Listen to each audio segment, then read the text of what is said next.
Good job, Anaheim. You're really proving to the rest of the league that you are a changed team. My goodness. Okay, now this is the least excited I've ever been after a rout for the San Jose Sharks. Sharks win 8-1 Game 3. They take a commanding 3-0 series lead. And that game was just completely ruined towards the end just by blatant cheap shots from Anaheim. Multiple people, Montour, Chimera, Corey Perry, Getzlaf got tossed for arguing for Corey Perry, cross-checking someone in the back, almost face-first into the boards. Like, that, I don't know what's going on with Anaheim, but they need to figure it out quick if they want any prayer of getting back into this series. But to be honest, I hope the Sharks just silently win next game. I do not want anyone getting hurt, man. And that's what the Ducks are after right now. They are out to hurt people. And when you're out to hurt people, man, that's disgusting culture of play. I'm sorry. I'm not going to mince words here. That is a disgusting culture of play. If you feel the need to take shots at people because you can't beat them on the scoreboard, you don't deserve to be in the postseason. Period. Man, put someone else in there. It's gross. It's just flat out gross, and there's no room for that at the highest level of professional play. No room for that in hockey. Period. You don't not show up to, part of a game, get your ass kicked, and then start taking cheap shots at the other team. That's, if you're getting beat 8-1, there's a reason you're getting beat 8-1. Number one, Gibson didn't show up, really. He was struggling. Number two, Sharks' transition and speed kicked your ass, and you couldn't handle it. And number three, lack of discipline.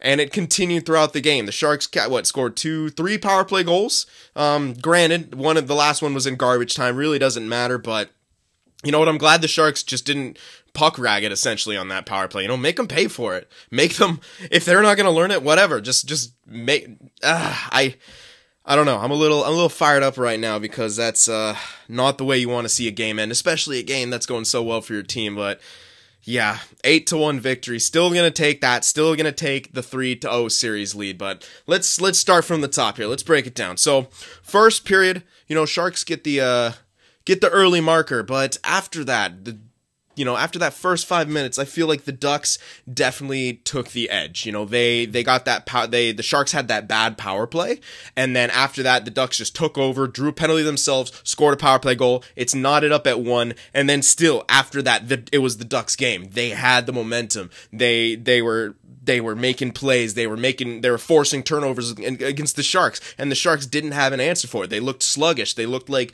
maybe they weren't quite all there yet, and Martin Jones was coming up big. The power play goal that Raquel hit, I was mad about it, but it's had nothing to do with Jones. That's pretty much an unstoppable shot. It was just a lack of awareness from the penalty kill unit, but you know what? It's going to happen. You're going to get scored on. And Martin Jones still had a tremendous game. I mean, he was overshadowed by 8 goals, but the guy had north of 40 saves.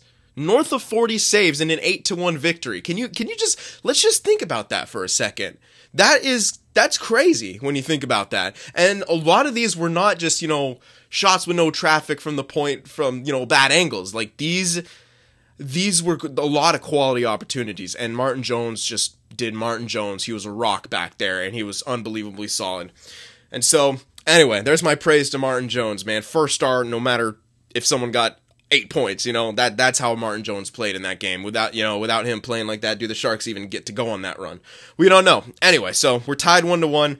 Like I said, the Ducks were still pressuring. They're creating all these chances. The Sharks get one on the transition. Again, right after the next faceoff, the Ducks are on top of them. They're in their zone. They're making plays happen. Jones is standing tall. The Sharks just can't seem to execute their breakouts, and their passes aren't crisp. And then another goal happens on the transition, and all of a sudden the Sharks are a transition team.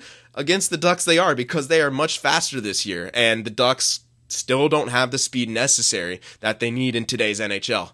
And the Sharks with the additions of Kane, Sorensen in the lineup, and again he played another great game. And that goal he got, what's the scouting report on Gibson say? Does it just say, hey, if you're a lefty, and you take it in, do a little reverse the backhand toe drag to the side, and you'll beat Gibson? That's the third goal that was scored on him that was like that. That was the second goal anyway, but yeah. Then after that, the floodgates, started opening more so after that third, but really after the fourth, because after the Sharks got that fourth goal, And I'm trying to remember what the fourth goal was because, damn, like, there's so many goal scorers that I'm losing track of it. And, the whole things that happened at the end of the game that really, really stuck in my craw a bit. But, yeah, the Sharks just, after that third and fourth goal, it was all the Sharks from there on out. The Ducks were getting some chances, but they weren't grabbing the momentum. Anytime it looked like they might, they put a puck on net, Jones swallows it.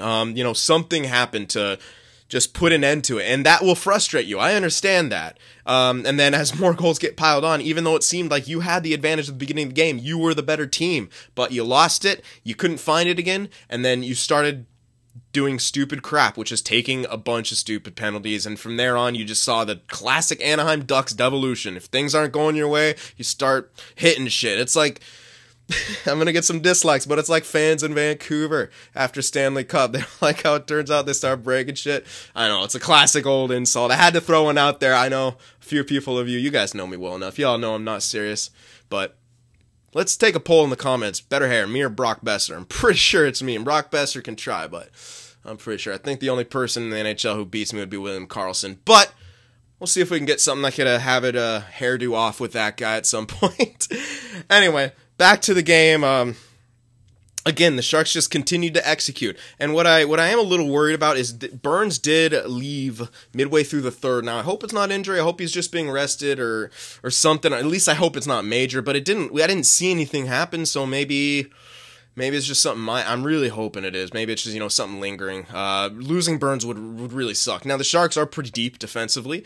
And just keep in mind, Joakim Ryan and Team Heed are, Tim Heed's down in the AHL. Joakim Ryan is scratched. I mean, Sharks still have two NHL level, in my opinion, defensemen that they could pull from. If Burns does go down, you could throw in Tim Heed, and he brings a kind of a lot of the same thing to the table that Brent Burns brings, albeit not maybe as good, but still.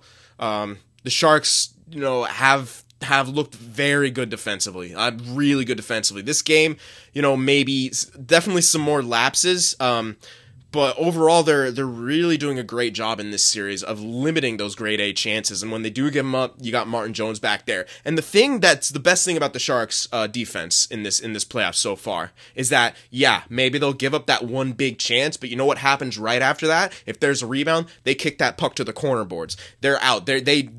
There's not many times where they let the Ducks get those second and third opportunities because the Sharks are right there like hounds and they're sweeping the pucks into the boards, resetting themselves, trying to break it back out again. And, like I said, after about that first half of the first period, and like when the Sharks really started, coming alive there in the second period is when, they took over, but until that, the defense had to be good. It wasn't strong. Jones was stronger.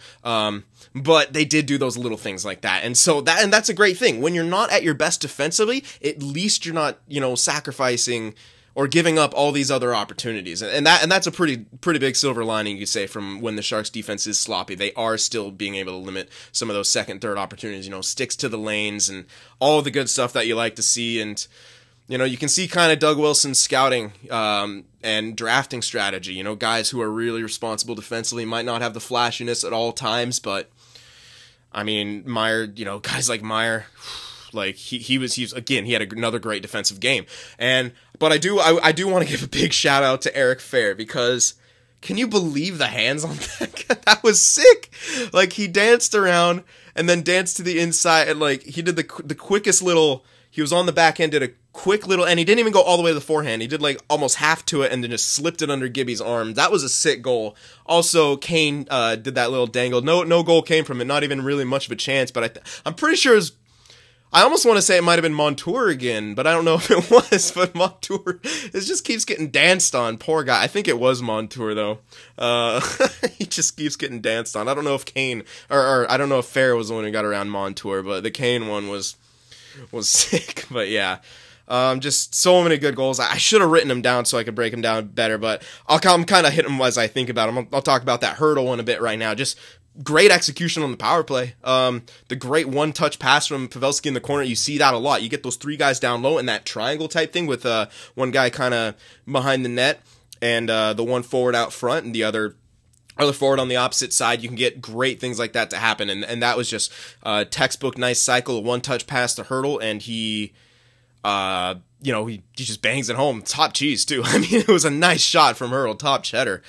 And, yeah, man, just the goals, they're just such good goals, man. And, you know, towards the end, towards garbage time, they don't have, you know, as much of a meaning. But, man, the poor Gibby had one of the best games of his, you know, playoff career, and the last one comes up short, and then this one gets chased out. You know, that's definitely a tough one to swallow. But inconsistency. You need consistency in goaltending. Now, granted, Anaheim's defense has been weak, and the Sharks have been exploiting that. But, again, Jones, remember in 2016 when, you know, Sharks defense just completely started shitting the bed against Pittsburgh, Jones was still making huge saves. So shout out to all the pundits who said Anaheim had a distinct advantage in goaltending. I counter with Martin Jones, motherfuckers. Boom! Alright, so that pretty much wraps it up here. I got one more thing to say about Corey Perry. Corey Perry waits till the last day to file his tax returns. Do not be like Corey Perry, guys. You better have already filed it, or you're like Corey Perry, and you don't want to be like Corey Perry. You don't want to be like Corey Perry. He's trashed. As is the entire Anaheim Ducks after a night like tonight. Get the fuck out of the playoffs. Sharks, finish them off, send them packing, because they do not deserve to be here. So be Cyn signing off. I hope you enjoyed it. Remember to leave that like down below, and I'll see you guys after the next game. Watching my videos just isn't enough Cyn for you, be sure to go over there on Twitter and shoot me a follow, and you could even join our Discord server as well to talk with some of the other Cynners out there. The links to both are in the description.